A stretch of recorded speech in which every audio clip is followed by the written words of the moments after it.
네, 안녕하세요. 반갑습니다. 이모영 목사입니다. 오늘 추수감사주일 특별 새벽기도의 네 번째 시간인데요. 오늘은 내 잔이 넘치나이다 라는 제목으로 같이 말씀을 보시도록 하겠습니다. 어떤 일을 하다 보면 이거 나 이제 다시는 안 한다. 절대 안 한다. 그렇게 얘기할 때가 있고요. 또 어떤 일을 할 때는 힘이 드는 건 똑같아요. 그럼에도 불구하고 좀 재밌다. 계속 하고 싶다. 그런 마음이 들 때가 있습니다. 왜냐하면 그 일을 하면서 내가 의미를 찾고 또 격려를 받고 내 인생에 도움이 된다라는 생각이 들기 때문이지요. 우리는 신앙생활을 왜 할까요? 교회는 왜 다닐까요? 우리의 동기가 바로 되어 있어야지 바로 우리의 신앙생활 또 우리의 그런 교회 생활이 잘 될 수가 있는 것입니다. 저 같은 경우는요, 처음에 교회 나온 동기가 모태신앙이니까 부모님이 저를 업고 교회 나오게 됐고요. 그리고 이제 조금 자라면서 초등학교 돼서 제가 직접 걸어서 교회 갈 수 있게 되었을 때는 자연스럽게 그냥 나가야 되니까 주일날 되면은 당연히 교회에 가야 되니까 그렇게 생각하고 교회를 다녔습니다. 그런데 어른 예배하고 주일학교 예배랑 다르잖아요. 그래서 주일학교 예배 시간에 형하고 저하고 가려고 하면 당연히 가는 건데 어떤 때는 가기 싫을 때가 있습니다. 근데 안 간다 그러면 어떻게 되나요? 혼나죠. 그러니까 혼나기 싫어서 자연스럽게 가게 되는 거고요. 또 가면은 맛있는 거 주시잖아요. 제가 기억에 남는 것이 제가 그 서울에 올라와서 이제 부모님 따라서 이것저것 이사를 많이 다녔고 교회도 여러 군데를 다녔거든요. 아버님이 이제 그때 전사님 하다 보니까 이쪽 저쪽 이제 사역지가 옮겨지고 하는 일들이 있었습니다. 그런 가운데 처음 제가 교회 한 2학년 때인가요? 초등학교 2학년 때 다녔던 그런 교회에서 제가 성가대를 했습니다. 주일학교 성가대를 하는데 그 성가대 연습을 1시간 정도 넘게 했던 것 같아요. 그런데 성가대 연습을 가면 좋은 게 그 시절에 정말 보기도 어렵고 먹기도 어려웠던 건 제거전 빵이 거기 있는 거예요. 그래서 맛있는 빵을 하나씩 먹었던 기억이 있습니다. 대우받는다라는 느낌을 받았고요. 그 다음에 또 다른 교회에 가서는 교회 가면은 예배 끝나면 아이스크림을 계속 주시더라고요. 그때가 여름이라서 그렇겠죠. 예배 끝날 때마다 아이스크림 하나씩 주고 또 함께 다 같이 기도하고 먹었던 기억이 납니다. 그래서 교회 가는 것도 뭐 당연히 가는 것이고 또 교회 가면 좋은데 이렇게 맛있는 것을 주시는구나. 그런 기대하는 마음으로 갔던 기억이 있습니다. 그런데 언제부터 우리가 교회 다니는 것에 대해서 부담을 느끼나요? 고등학교에 올라가고 고등학교 1학년, 2학년, 3학년 되면서 내가 공부해야 되는데 옛날에는 교회 다니는 게 너무 즐겁고 또 귀한 시간이고 아깝지 않았는데 공부해야 된다 쫓기다 보니까 교회 다니는 시간이 아까워지는 거예요. 저 같은 경우는 신학교 가기로 헌신했기 때문에 고등학교 3학년 때 뭐 당연히 교회 가는 거 아무런 문제가 없었습니다. 교회 가는 거 기쁨이고 즐거움이고 빠질 이유가 하나도 없었죠.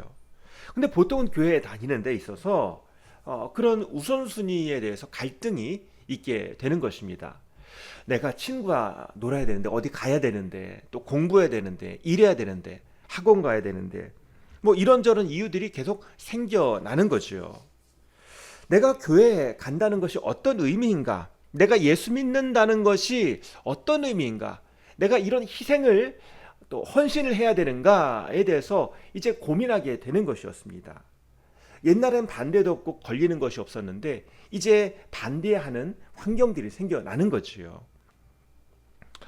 저희 아버지 같은 경우는 이제 부모님이 반대하셨어요. 저희 할아버지 할머니가 예수 믿기 전에 시골에서 반대하니까 꼭 주일날 되면 그 농번기 때 온 가족이 다 동원돼 가지고 농사일을 해야 되잖아요. 논일을 하고 밭일을 해야 되는데 주일날 되면은 교회 가지 말고 이거 해라라고 하니까 저희 아버지는 토요일날 미리 가서 일을 하고 토요일날 일을 했으니까 주일날 교회 다녀올 수 있었다고 합니다.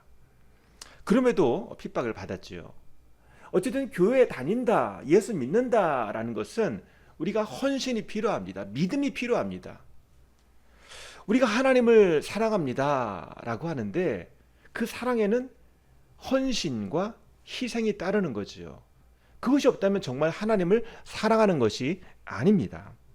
내가 피곤하고 부담되는데 그럼에도 불구하고 내가 하나님을 사랑한다면 내가 손해를 감수해야 되지요. 내가 기꺼이 헌신해야죠. 이게 정말 하나님을 사랑하는 방법이다라는 것을 우리가 생각해 보면 알 수 있습니다. 나는 어떤 일을 만날 때, 이런 신앙적인 갈등이 있을 때 이런 질문을 해야 되는 거예요. 내가 왜 부족하지? 내가 왜 모자라지? 내가 왜 힘들지? 이런 생각을 해야 되는 거예요. 사실 보면 우리는 항상 힘들어요. 항상 부족해요.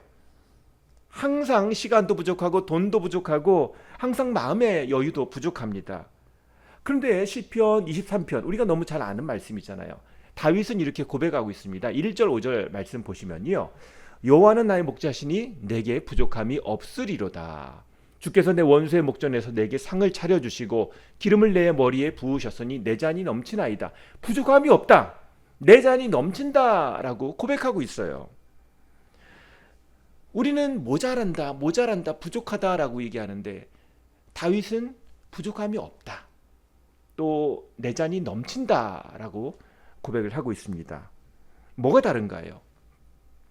우리는 신앙생활하면서 예수 그리스도로 인해서 충만해지는 방법을 배워야 합니다. 환경과 조건과 상관없이 만족한 삶, 충만한 삶, 그 삶을 배워야 하는 것입니다. 결핍이라는 것은요, 우리는 단순하게 내가 힘들다, 내가 부족하다, 내가 하고 싶은 거 못한다, 있던 것이 사라진다, 그런 생각이 들면 결핍이라고 생각하는데, 결핍이라는 것은 넓게 볼 때 하나님을 떠나는 게 결핍이에요. 충만하지 못한 것, 하나님 때문에 충만하지 못한 게 결핍이에요. 다른 것들로 많이 채워져 있어도 하나님으로 채워지지 않으면 그것은 결핍이라는 것입니다. 우리는 하나님을 떠나면 뭔가 좀 채워질 것이라고 생각해요. 근데 막상 하나님을 떠나서 다른 것으로 채우다 보면 공허함을 더 느끼게 되는 거죠. 그리고 오히려 하나님 안에서 채워짐을 깨닫게 되는 것입니다. 솔로몬이 그런 사람이었지요. 물질적인 충만을 경험했지만 동시에 영적인 허물을 경험했습니다. 아무리 수고를 많이 했어도, 아무리 지혜로웠어도, 그래서 어쨌다는 거냐? So what? 그래서 어떤데? 다 과거에 했던 일이고 시간이 흐르면서 잊혀지고 그냥 과거의 추억, 무용담에 그친다는 거죠. 사람은 흙으로 만들어졌습니다. 그래서 아담이란 뜻이 흙이란 뜻이에요. 인간이란 뜻, 그 단어가 히브리어로 흙이란 뜻이에요. 사람은 흙입니다. 결국 본질은 약하고 언제든지 깨지고 또 다시 흙으로 돌아갈 존재. 아무리 잘나도 흙이에요. 그런데 결핍감이 어디서 생기는가?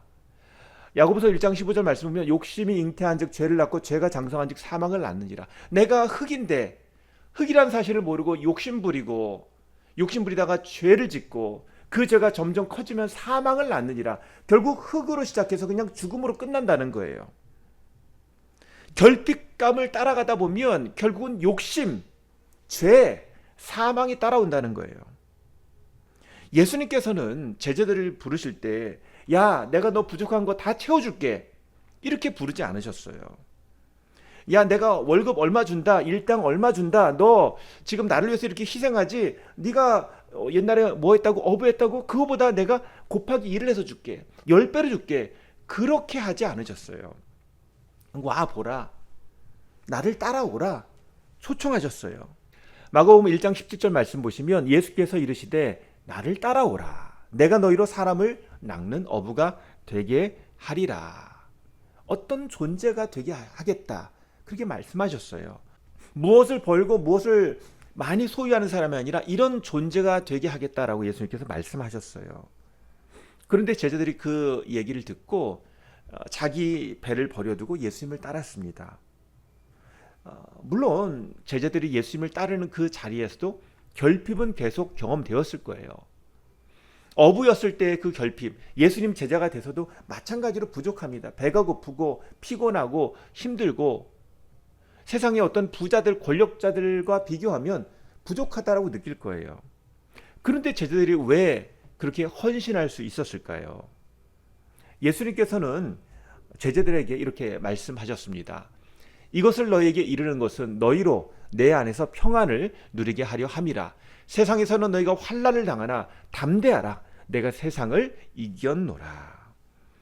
결핍을 채우는 방법은 내가 원하는 것을 다 채워서 다 이겨서 얻는 것이 아니라 예수님의 이름으로 채운다는 거예요. 내가 세상을 이겼노라. 세상을 이기신 예수님을 통해서 우리가 승리를 얻게 되는 것입니다. 어떤 학생이 학교 선생님을 만나고서 속상해서 교회 전사님을 찾아왔습니다. 그 선생님이 이제 학생 상담을 한 거죠. 너 언제까지 교회만 빠져 있을래? 야, 교회가 네 인생 책임지니? 이런 얘기를 들었다는 거예요. 되게 자존심이 상했어요, 그 학생이. 여기에 반박하고 싶었지만 명확한 사실, 내 성적이 형편없었기 때문에 그냥 듣고만 있었대요. 그리고 분하니까 교회 와서 전사님에게 이 얘기를 하는 거예요. 그러니까 전사님이 그 얘기를 듣고서 이런 얘기를 해주셨다고 합니다. 야, 네가 성적이 나쁘다는 사실, 그리고 교회 나가서 예배드리고 교회 일 하느라고 그만큼 공부 못하고 시간 뺏기면 네가 손해보는 것은 사실이다. 그런데 만약에 네가 교회 안 나가고 교회 안 나오고 이제 그 시간이 아까워서 공부를 열심히 한다면 물론 그게 도움이 될 거야. 정말로 네가 그 시간에 놀지 않고 공부한다면 네가 조금 더 성적이 높아지고 그러면 좀 더 원하는 대학에 갈 수 있고 그러면 나중에 정말 네가 원하는 직장에 또는 네가 원하는 사람과 만나서 결혼할 확률이 높아지겠지. 하지만 그렇게 해서 너는 하나님의 영광스러운 자녀로 살아가지는 못할 거야. 하나님을 제대로 예배하지도 못할 거고 하나님의 말씀을 듣지도 못할 거고 하나님의 말씀대로 살아가지도 못할 거야. 그리고 하나님께서 너의 삶을 인도하시고 이끌어 가시는 경험도 못할 거야. 하나님께 맡길 때 하나님이 인도하시는 그런 간증이 너한테 없을 거야. 그리고 다른 사람을 축복하는 사람이 되지 못할 거야. 라고 그렇게 얘기를 했다고 합니다. 그래서 지금 너의 상황을 보면 너는 물론 성적이 좀 떨어지고 하지만 너는 장점이 있잖아. 너는 리더십도 있고 열정도 있고 또 다른 사람을 돕고자 하는 긍휼의 마음도 있고 그래도 지금처럼 열심히 공부하고 남을 도우면서 그렇게 살려고 하다 보면 하나님께서 너의 인생을 성장시켜주고 또 성숙시켜 주실 거야. 그래서 사명을 이루는 사람이 되게 하실 거야 라고 그렇게 격려를 해주었다고 합니다. 그래서 그 전사님의 결론이 뭐냐면 야, 너 선생님 말씀에 속지 마.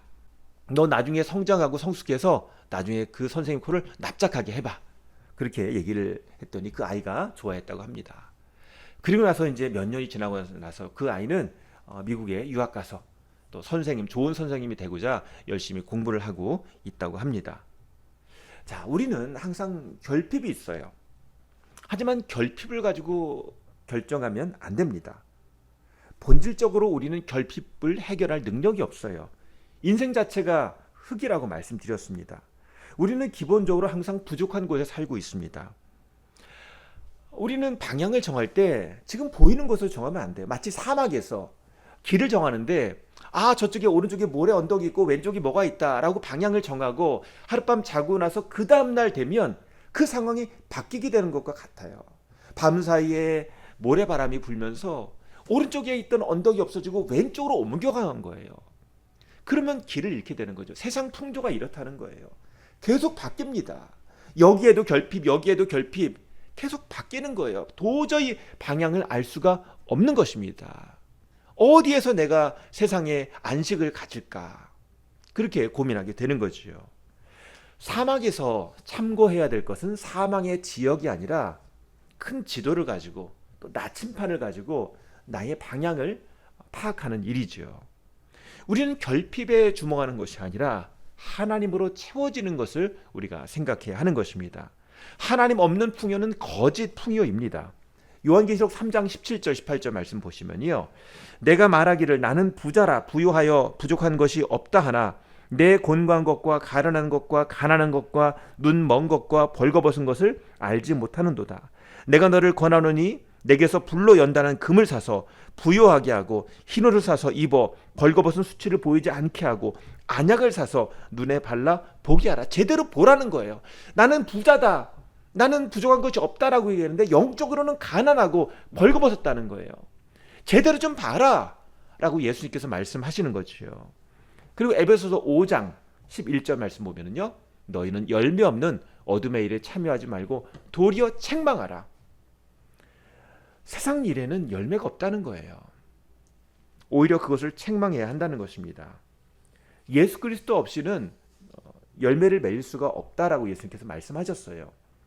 나는 포도나무여 너희는 가지라. 그가 내 안에 내가 그 안에 거하면 사람이 열매를 많이 맺나니 나를 떠나서는 너희가 아무것도 할 수 없습니다. 한 가지 말씀 더 보시겠는데요. 참 지혜는 어디서 나오는가?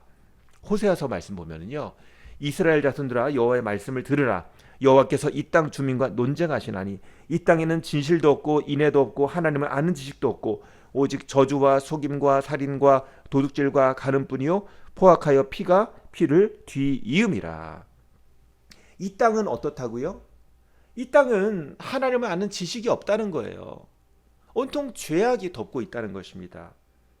그렇기 때문에 하나님 없이 하려는 시도는 모두 다 실패할 거예요. 왜? 하나님이 없으니까. 하나님 외에 다른 신은 없습니다.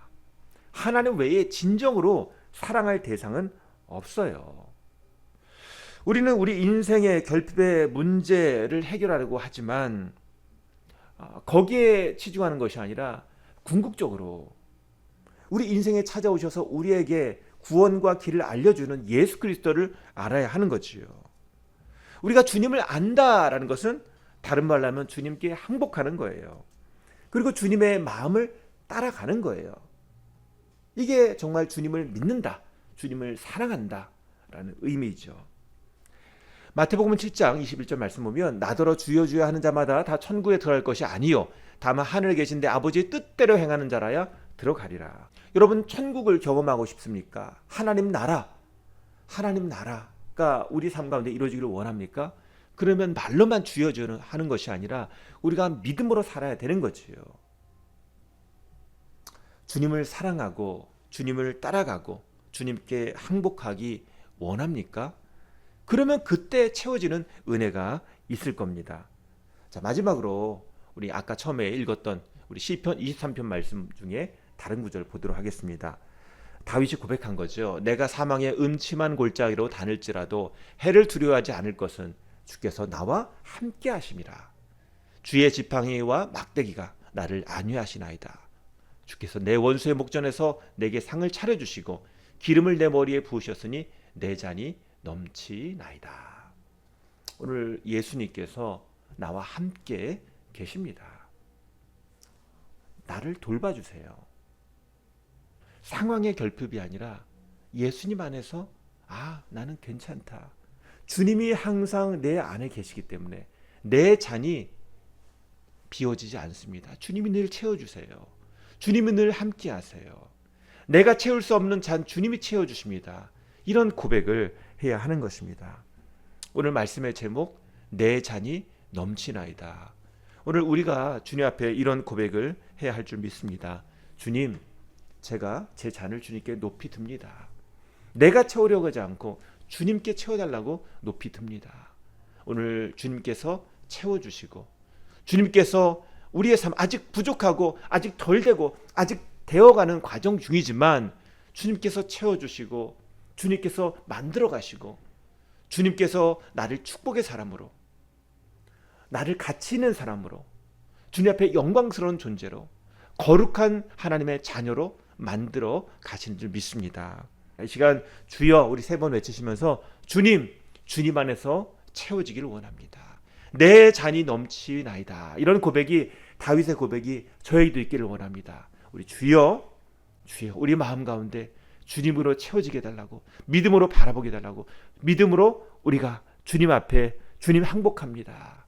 믿음으로 내가 헌신합니다. 믿음으로 주님 앞에 일단 기도합니다. 실천합니다. 이 고백하기를 원합니다. 같이 기도하시겠습니다. 주여 아버지 하나님 오늘 우리의 삶 가운데 주님께서 갖고 가시고 주님께서 만져 가시고 주님께서 세워가는 그런 인생이 되기를 원합니다.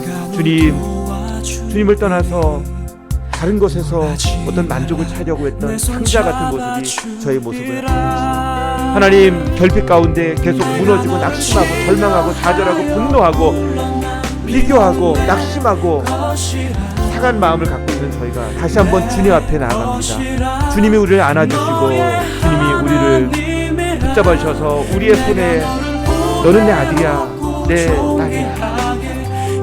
주님께서 반지를 끼워주시고 하나님의 자녀의 권세를 우리에게 깨끗한 옷을 입히시고 우리를 잔치로 불러주시고 우리가 있어야 할 자리로 주님께서 이끌어 주님 있습니다. 하나님, 오늘 우리가 주님 안에서 내 잔이 넘치나이다라는 고백이 우리 입술에 있기를 원합니다. 오늘 세상 사람들 얘기하는 그 속에서 노련하지 않게 하시고 세상 가치관 속에 풍파 가운데 흘러다니지 않게 하시고 오늘 나를 따르라 부르시는 주님의 음성을 듣고 응답하게 하여 주시옵소서. 오늘 우리를 만들어 가신 주님 바라보게 하여 주시옵소서. 우리를 세워 가시는 주님 바라보게 하시고 진정한 가치 진리를 따르는 사람들 인도하여 주시옵소서.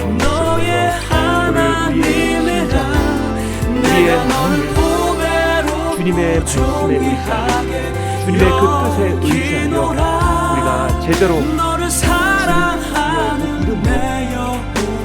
오늘 주님의 이름으로 주님의 말씀으로 우리의 삶이 힘을 얻게 하시고 동력을 얻게 하시고 오늘 주님 안에 그 방향을 다시 한번 정하는 그런 사람 될 수 있도록 주님 인도하여 주시옵소서. 주님, 내가 뜻을 정하겠습니다. 다니엘처럼 뜻을 정하겠습니다. 하나님, 주님 앞에 내가 믿음으로 살겠습니다. 그런 고백이 있게 하여 주시옵소서. 예수님 이름으로 기도합니다. 아버지 하나님, 감사합니다. 오늘 우리의 삶 가운데 주님으로 인해 만족합니다. 내 잔이 넘치나이다. 나의 잔을 채워주시는 분은 주님입니다. 라는 고백이 다시 한번 있게 되기를 원합니다. 잃어버렸던 것을 다시 찾게 하시고 잃어버렸던 마음이 회복되게 하시고 오늘 어두운 마음 가운데 주님의 빛을 비춰주셔서 우리의 눈이 보게 하시고 우리의 마음이 밝아져서 주님의 영광을 바라보는 그런 빛된 사람 될 수 있도록 인도하여 주시옵소서. 예수님의 이름으로 기도합니다. 아멘. 이 시간 우리 같이 기도하실 때 주님을 사랑하게 해달라고, 주님을 따르게 해달라고 우리 같이 기도하시겠습니다. 주님 아버지, 인도하여 주시옵소서. 주님을 향한 사랑이 회복되길 원합니다. 주님을 사랑하길 원합니다. 주님을 더욱 사랑하길 원합니다. 주님의 사랑을 더욱 알기 원합니다. 주님 인도하여 주시옵소서. 주님, 주님의 사랑을 따르는 자가 되길 원합니다. 주님 제 힘으로 할 수 없사오나 주님의 큰 사랑으로 주님의 사랑으로 주님 채워주소서. 주의 사랑을 진정한 찬양 드릴 수 있도록 주께 가까이 날 이끄소서. 간절히 주님만을 원합니다. 채워주소서. 주의 사랑을 진정한 찬양 드릴 수 있도록 목마른 나의 영혼 주를 부르니 나의 맘 만져 주소서. 주님만을 원합니다. 더 원합니다. 나의 맘 만져 주소서.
주소